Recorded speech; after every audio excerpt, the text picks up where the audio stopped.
Good morning, good afternoon, good evening, wherever in the world you are. I am in Kathmandu, Nepal.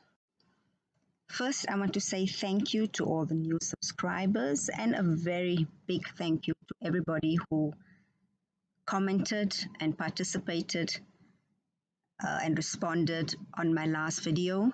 I really appreciate that. I think there were some very interesting perspectives that was put forward, and as usual there were also some outlandish ones and the usual trolls and people who are just there to insult, etc., etc. But it's okay because this is life. Not everybody is the same, not everybody is on the same wavelength, and that's okay. I'm here for that. This video of today has got nothing to do with that. Well, it has a little bit, but I want to do a video on God. Who or what is God? And the reason I'm doing this is because I travel the world. I speak to a lot of people, and also I speak to a lot of people on the internet. And there are so many gods that I've now learned of. But yet there are still people who have this mindset that God can only mean one thing. Fine if you think that, but fun fact, not everybody is of the same opinion. Another fun fact, you are not the center of the universe. You are not the only person living on this planet. So other people's perspectives on life do matter. Just putting it out there. So anyway, what I want to do is I'm going to look at the definition of God according to the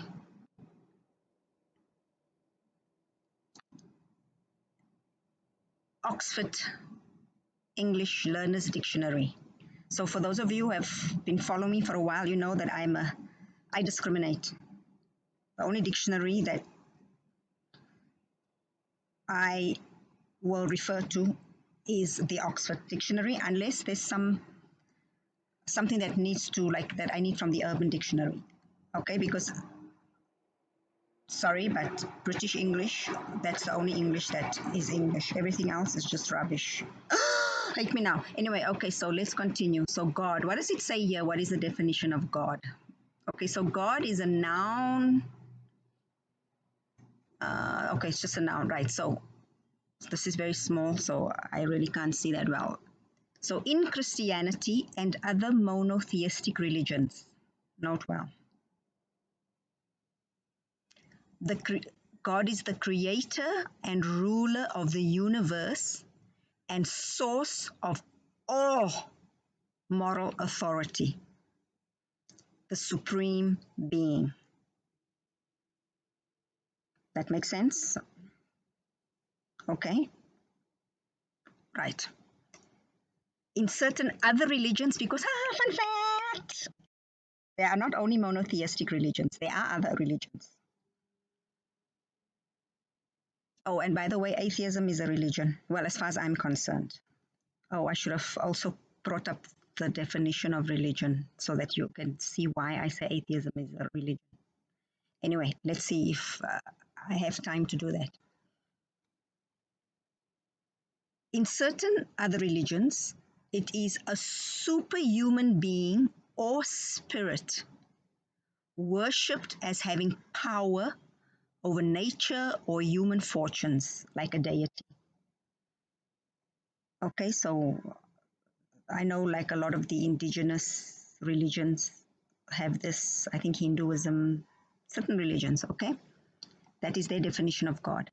Other one is it's an image, an animal, or other object worshipped as divine or symbolizing a god. Yeah, so I've seen the worship of animals, like I've seen people worship cows and dogs. Uh, some religions, like ancient religions, like they worship an image or an object, like or something in nature, like they worship the sun, uh, the moon, the actual moon, not a god, the actual moon, the moon, and the actual sun, and then trees. So that's can also be God. So I always find it interesting when people say, "Prove to me that God exists." I can just show you a dog because if I'm a believer in God, if God, the dog is my God, then there you have it. There's Lassie. Okay, right. So other definitions: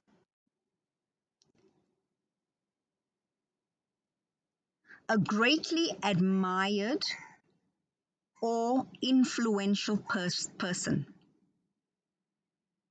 Okay, so it could be Michael Jackson. It could be the god of the atheist, what's his name, Richard Dawkins, or Christopher Hitchens, or Sam Harris, or it could be Sylvester Stallone.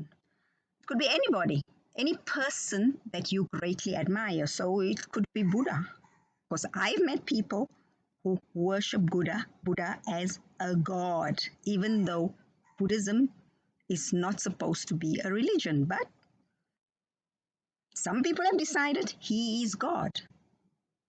And I'll get to you, I'll get the next thing, I'll get to why some people worship Buddha as a god. And then also, it is a thing accorded the supreme importance appropriate to a god. Now, this last one is about most people that whose God is a thing accorded the supreme importance appropriate to a god. Money, fame, intelligence, education. Some people worship this as God. Again, when I explain the next thing, you will understand how the influential person and this thing that appropriates to a God can be viewed as a God. Okay, so keep that in mind. So let's get to that one. So actually, I heard Jordan Peterson say this, and when he said this, the hair on my body just stood up. Okay, he said, I don't know if this is his quote or if it's just he was quoting someone else, but this is what I heard it. I heard him saying it. He said, "Whatever sits at the pinnacle of your moral structure is like God, and that is why three, they're a greatly admired or influential person or a thing accorded the supreme importance." Because there's a lot of people whose morals are based on what a greatly admired or influential person said or says, like example, Sam Harris. Whatever Sam Harris says, people go with it. Some people, it's Jordan Peterson. But there is a difference in those two, but I'll get to that later. The same thing with whether it is money or car, because a lot of people, their morals are based on money, which means they make moral decisions based on how much profit they can make, how much money they can make. Example, the war in Ukraine. Is it bad to keep encouraging Ukrainians to fight and die when you know the chances of them winning this war is very low? And even if they win, They would have sacrificed a lot. So we would say this is immoral to keep encouraging this. But if my motivation for them to continue fighting and dying like crazy is money because I can supply weapons to them, or I can be the recipient of those weapons in that country and I can sell those weapons, then I'm going to go side with the money. So the pinnacle of my moral structure then would be money, because that is how I came to the conclusion that it's better for them to keep fighting because I will make more money. Right, so I'm now going to put up a pyramid I made for myself so that I can determine what sits at the pinnacle of my moral structure. Now yours could be different. I know my son's is different. Yours could be different, but this one is mine. So if you want, you can also do your own. I think it would be very good. So this is the pyramid of my moral structure, which means who are at the bottom tier of my pyramid, the first people who influenced my morals, my values, were my parents. Because, when you're a child, under 10, you're not exposed to many people, you don't know much. Next thing was my education. Now, I've only put here my teachers, and in mine was teachers because I was still young, and I forgot to put also because I used to go to catechism because I was raised Catholic. So also what I learned at catechism, those formed the was on the second tier. Of course, when I got older, it was also my lecturers. Because although I was raised as a Catholic, I was not a Christian. I was just obeying parents. Okay? Right. Next thing, third tier, the law of the country.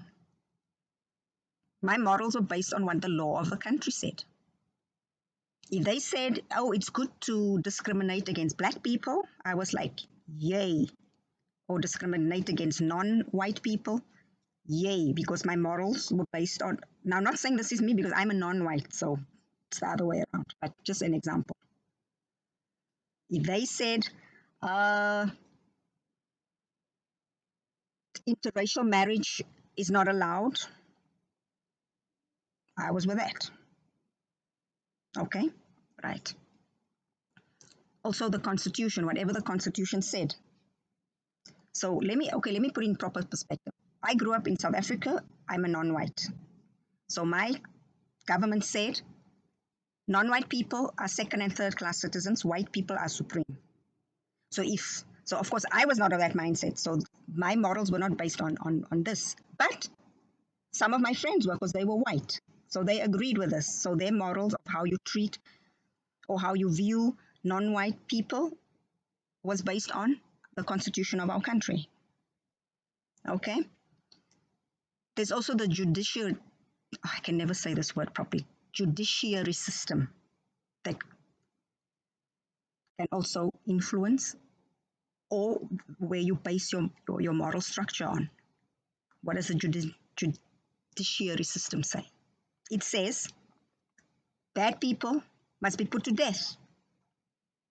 So your moral for the value of human life will be based on that, which means you value a human's life according to what they do. That's how you form that moral. Also, law enforcement, because some people can be very influenced, or they base their moral structure on what the law enforcement, like just policemen say. If a policeman says, if someone hits you, you must hit them back. You hit them back. Right. On top of, higher on my tier is religions, cults, cult leaders, intellectuals, philosophers, motivational speakers. So these are also people who sometimes, for you, that's where you're going to base your morals on the religious teachings. Now, when I say religious teachings, it does not necessarily just mean Christianity or Islam, or it means that actual person, the actual pastor. What did that pastor say? That pastor said, you cannot wear dresses to church if you are a woman. So you would go with that. It's got nothing to do with Christianity, or it's just the pastors, but so the person, okay? Which could also just be the actual religion. If Islam says something about a certain thing, you will base your morals on that. Same if you're an atheist, because we've already said your God could be, example, I'll just use Sam Harris. So you would be basing your morals on what Sam Harris said, because that is your God. Oh, it's very hot in here. Because I'm sitting in the car, there's nowhere else I can sit. Okay. Then there's also intellectuals that you might be following. Let's say Steven Pinker. Whatever he says, that's